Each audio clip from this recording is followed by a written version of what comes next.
കോട്ടയത്ത് നിന്നും 60 കിലോമീറ്റർ അകലെയായിട്ട് സഞ്ചാരികളുടെ പ്രിയപ്പെട്ട ഇലവീഴ പൂഞ്ചിറയിലേക്കാണ് യാത്ര. പേരിലുള്ള ഈ കൗതുകം കൊണ്ട് തന്നെയാണ് ആദ്യമായിട്ട് ഇവിടെ കാണണം തോന്നിയത്. അങ്ങനെ വർഷങ്ങൾക്ക് മുമ്പ് ഒരിക്കലും ഇവിടെ വന്നിട്ടുണ്ട്. അന്ന് നല്ല മഞ്ഞും മഴയൊക്കെ കാരണം ഈ ദൂരക്കാഴ്ച തടസ്സമായിട്ടുണ്ട്. വർഷങ്ങൾക്ക് ശേഷമാണ് ഇപ്പം ഈ ഇലവീഴ പൂഞ്ചിറയിലേക്ക് ഉള്ള ഈ രണ്ടാമത്തെ വരവ്.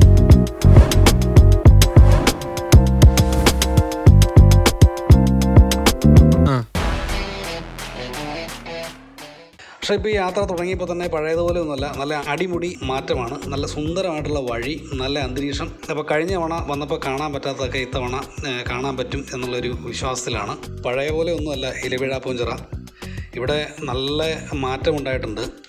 ഇന്നിപ്പം അവധി ദിവസമൊന്നുമല്ല, എന്നിട്ട് പോലും സഞ്ചാരികളുടെ നല്ല തിരക്കാണ് ഇവിടെ. ഇവിടെ കാണുന്നവരൊക്കെ നല്ല ചിരിച്ച മുഖത്തോടു കൂടി ഇവിടെ ഉള്ളവർ നമ്മളെ വരവേൽക്കുന്നത്. അതുപോലെ തന്നെ ഇവർക്ക് ഈ സ്ഥലത്തിനെ പറ്റി വാതോരാതെ സംസാരിക്കാനും പറ്റും. ഇവിടുത്തെ സാധ്യതകൾ, ഇവിടുത്തെ തിരക്ക്, ഇവിടെ വന്ന് തിരിച്ചു പോകുന്നവരുടെ ഒരു ഉന്മേഷം.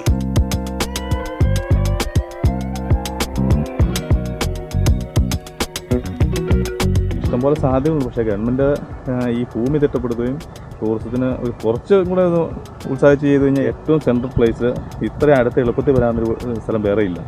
ഇതിൻ്റെ പേരിലാണ് ഇവിടെ അറിയപ്പെടുന്നത്, ഈ ചെറയുടെ പേരിൽ. അപ്പോൾ ചേട്ടൻ നോക്കിയല്ലേ ആ ആൾക്കാർ നിൽപ്പില്ലേ, ആ ആൾക്കാർ നിൽക്കുന്നിടത്തുനിന്ന് ഒരു റോപ്പ് അങ്ങ് പോയിട്ട് തിരിച്ച് ഈ പാറലോട്ട് വെക്കാൻ പാടില്ല. അപ്പോൾ 2 റോപ്പ് ചെയ്യാം. പിന്നെ അവിടെ നിന്ന് ഈ സെൻറ്ററിൽ നിന്ന് ഈ പാറക്കൂട്ടത്തിൽ നിന്ന് ഒരു ഗ്ലാസ് ബ്രിഡ്ജ് വേണം ആ ചെറയുടെ മേളിൽ കൂടെ നേരെ അങ്ങോട്ട് ചെയ്യാം, ഒരു പാലം പോലെ.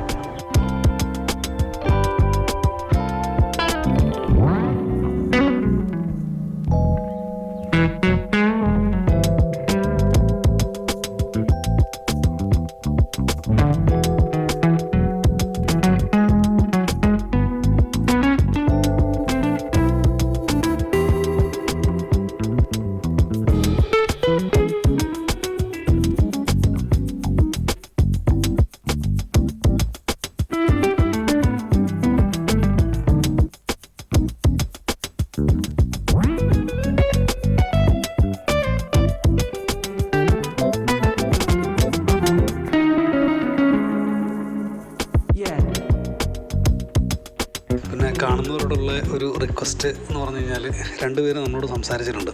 ഇവിടെ ചെന്ന് കഴിഞ്ഞാൽ സംസാരിക്കുമെന്നോ അങ്ങനെയൊന്നും ഒരു ഐഡിയയിലല്ല സത്യം പറഞ്ഞാൽ പോയത്. നല്ല കാറ്റുള്ളത് കൊണ്ട് ഓഡിയോ കുറച്ച് മോശം ഓഡിയോയാണ് കിട്ടിയിരിക്കുന്നത്. പക്ഷേ ഈ 2 പേര് സംസാരിച്ചെങ്കിലും ഈ 2 പേരുടെ ഫോൺ നമ്പർ നഷ്ടപ്പെട്ടതുകൊണ്ട് അവരുടെ ഫോൺ നമ്പർ ഇതിനകത്ത് ഇടാൻ പറ്റിയിട്ടില്ല.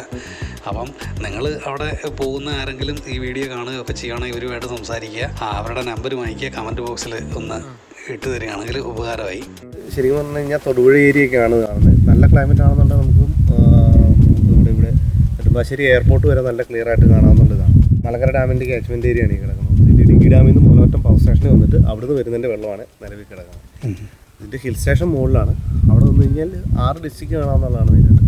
കൊല്ലം, പത്തനംതിട്ട, ആലപ്പുഴ, എറണാകുളം ഏരിയ, ഇത് തന്നെ 2 ഡിസ്ട്രിക്റ്റാണ്. ഇടുക്കി, കോട്ടയം ബോർഡർ. ആ മലയുടെ അപ്പുറത്തേക്ക് കോട്ടയം, ഈ വശത്തേക്ക് ഇടുക്കി ഡിസ്ട്രിക്റ്റുമാണ്. നല്ല ക്ലൈമറ്റ് ആണെന്നുണ്ടെങ്കിൽ സൂര്യ ഉദയവും അസ്തമയവും കാണാൻ പറ്റുന്ന ഒരു മെയിൻ ഒരു പോയിന്റാണ് അവിടെ ഇലവീഴ പൂഞ്ചിറ എന്ന് പറയുന്നത്. പാരാഗ്ലൈഡിൻ്റെ പരിപാടി ഇവിടെ ഉണ്ടായിരുന്നു. അത് കഴിഞ്ഞിട്ട് പിന്നെ ഇറിഗേഷൻ്റെ ഒരു പ്രശ്നം വന്നിട്ട് നിന്ന് പോയായിരുന്നു. ടവർ ലൈൻ വരുന്നുള്ളതുകൊണ്ട് ടവർ ലൈൻ്റെ അപ്പുറത്തേക്ക് ഈ ഗ്ലൈഡർ പോകുന്നുള്ളതുകൊണ്ട് ഒരു പ്രശ്നം ഉണ്ടായിരുന്നു. അല്ലെങ്കിൽ നല്ല സാധ്യതയായിരുന്നു, കാരണം ഇവിടുന്ന് ടേക്ക് ഓഫ് ചെയ്യുകയും ഇവിടെ തന്നെ ലാൻഡ് ചെയ്യുന്നത് നല്ലൊരു ഇതായിരുന്നു. കാഞ്ഞാർ റൂട്ടിൽ ഇറങ്ങി കഴിഞ്ഞ് കഴിഞ്ഞാൽ ഒരു 5 കിലോമീറ്റർ താഴെ ഇറങ്ങിയ റൈറ്റിലേക്ക് പിടിച്ച് വാഗമണ്ണാണ് പോകുന്നത്. പുള്ളിക്കാരൻ വാഗമൺ റൂട്ട് നല്ല വ്യൂ ആണ്. അങ്ങോട്ട് പോയി കഴിഞ്ഞാൽ തേയിലത്തോട്ടത്തിൻ്റെ ഉള്ളിൽ കൂടെയൊക്കെയാണ്. ഇതുവഴി ഇറങ്ങി കഴിഞ്ഞാൽ ഇല്ലിക്കല്ല്, കട്ടിക്കയം വാട്ടർഫോൾ, അത് കഴിഞ്ഞിട്ട് പിന്നെ മാറവല്ലരുവഴി എന്ന് പറഞ്ഞിട്ടുണ്ട്. അവിടുന്ന് പിന്നെ പൂഞ്ഞാറ് വഴി കയറി വാഗമണ്ണ് പോകാം. അപ്പോൾ മേലുകാവിൽ നിന്ന് കയറി വരുന്ന വഴിക്ക് ഫസ്റ്റ് മുനിയറ ഗുഹയിലേക്ക് ലെഫ്റ്റിലേക്ക് ഒരു വഴി, ആ ഗുഹയിൽ പോയിട്ട് തിരിച്ച് ഇതിൽ വരാം. ഞാൻ ശരിക്കും പറഞ്ഞാൽ റിസോർട്ടിൻ്റെ പരിപാടിയൊക്കെ ആയിട്ട് ഇങ്ങനെ നിൽക്കുന്ന ആളാണ്. നമുക്ക് ബാമ്പു തട്ടുകളുണ്ട്, പിന്നെ അതുപോലെ തന്നെ ഫാമിലി കോട്ടേജ് ഉണ്ട്, ടെൻറ്റിൻ്റെ പരിപാടിയുണ്ട്. ടെൻറ്റെന്നൊക്കെ പറയുമ്പോഴത്തേക്ക് ഈ വിഭവങ്ങളിലൊക്കെ നമ്മൾ ടെൻ്റ് അടിച്ചിങ്ങനെ ചെയ്യുന്ന പരിപാടി ചെയ്യുന്നത്. ആൾക്ക് 500 രൂപ വെച്ച് നല്ല രീതിയിലാണ് ചെയ്യുന്നത്. അപ്പം ബ്രേക്ക്ഫാസ്റ്റ് കൊടുക്കും. ഫുഡ് വേണ്ടവർ നമ്മൾ പറയുകയാണെന്നുണ്ടെങ്കിൽ ഫുഡ് ചെയ്ത് കൊടുക്കുന്ന പരിപാടിയുണ്ട്. എല്ലാത്തരം ഫുഡും നമ്മൾ ചെയ്തു കൊടുക്കും. എല്ലാവരും വിളിച്ച് പറയുന്നതനുസരിച്ച് നമ്മൾ ചെയ്തോളൂ, അല്ലാതെ ഇവിടെ ചെയ്തു വെക്കുന്ന പരിപാടിയില്ല.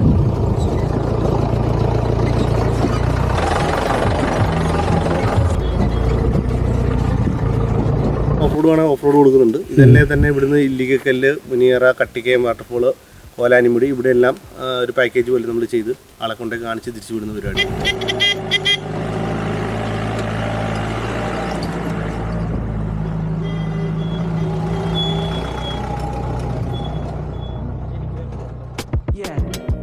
അതുപോലെ ഈ ഇലവീഴ പൂഞ്ചിറ സിനിമ ഇവിടെയാണ് ഷൂട്ട് ചെയ്തതെന്ന് എല്ലാവർക്കും അറിയാമല്ലോ. അപ്പോൾ ഈ സിനിമയ്ക്ക് ശേഷം ചിലർ പറയുന്നു ഇവിടെ ഈ ഇടിമിന്നലിനെ പേടിക്കേണ്ട ഒരു സ്ഥലമാണ് എന്നൊക്കെ പറയുന്നുണ്ട്. എന്തായാലും ഇത്രയും കാലമായിട്ട് നമ്മളാരും അങ്ങനെ കേട്ടിട്ടില്ല, ഇവിടെ വന്ന് അങ്ങനെ ഒരു അപകടം സംഭവിച്ചതായിട്ടോ ഒന്നും. ഏതായാലും അത്തരം പേടികളൊന്നും വേണ്ട. മഴയും ഇടിയൊക്കെ വന്നു കഴിഞ്ഞാൽ എവിടെയായാലും നമ്മൾ സൂക്ഷിക്കുന്നത് നല്ലതാണ്. എന്തായാലും ഇലവീഴ പൂഞ്ചിറ കണ്ട് തിരിച്ച് വരുമ്പം എനിക്ക് പറയാനുള്ളത്, ശുദ്ധമായ വായുവും നല്ല തണുത്ത അന്തരീക്ഷവും പ്രകൃതി രമണീയമായ ഒരു സ്ഥലവും കാണണം തോന്നിക്കഴിഞ്ഞാൽ നേരെ ഇലവീഴ പൂഞ്ചിറയിലേക്ക് പോരുക. എത്ര തവണ പോയാലും ഇലവീഴ പൂഞ്ചിറയുടെ ഒരു പ്രത്യേകത എന്ന് പറഞ്ഞു കഴിഞ്ഞാൽ ഈ വ്യൂ പോയിൻ്റ് നമുക്ക് വ്യത്യസ്തങ്ങളായിട്ടുള്ള അനുഭവങ്ങൾ സമ്മാനിക്കും എന്നുള്ളതാണ്. കാരണം ഞാൻ ഈ 2 തവണ വന്നപ്പോഴും 2 രീതിയിലുള്ള കാഴ്ചയും 2 രീതിയിലുള്ള കാലാവസ്ഥയുമാണ് എനിക്ക് സമ്മാനിച്ചത്. ഇനിയിപ്പോൾ ഇങ്ങോട്ട് വരാനുള്ളൊരു വഴി ഞാൻ പറഞ്ഞു തരാം. തൊടുപുഴയിൽ നിന്നാണ് നിങ്ങൾ വരുന്നതെങ്കിൽ 23 കിലോമീറ്ററാണ് ദൂരം. തൊടുപുഴയിൽ നിന്നും മൂലമറ്റം ഭാഗത്തോട്ട് സഞ്ചരിച്ച് കാഞ്ഞാർ ഗ്രാമത്തിൽ എത്തിച്ചേരാം. ഇവിടെ നിന്നും 7 കിലോമീറ്ററാണ് ഇലവീഴ പൂഞ്ചിറയിലേക്കുള്ള ദൂരം. കോട്ടയം ജില്ലയിലെ പാലായിൽ നിന്നാണ് നിങ്ങൾ വരുന്നതെങ്കിൽ പൂഞ്ചിറയിലേക്ക് 27 കിലോമീറ്ററാണ് ദൂരം. പാലായിൽ നിന്നും പ്രവിത്താനം വഴി നീലൂരിലെത്തിയിട്ട് മേലുകാവ് വഴി ഇലവീഴ പൂഞ്ചിറ എത്താം. കോട്ടയത്ത് നിന്ന് 55 കിലോമീറ്ററാണ് ഇവിടേക്കുള്ളത്. അപ്പോൾ അടുത്തൊരു വീഡിയോയുമായിട്ട് വീണ്ടും കാണാം.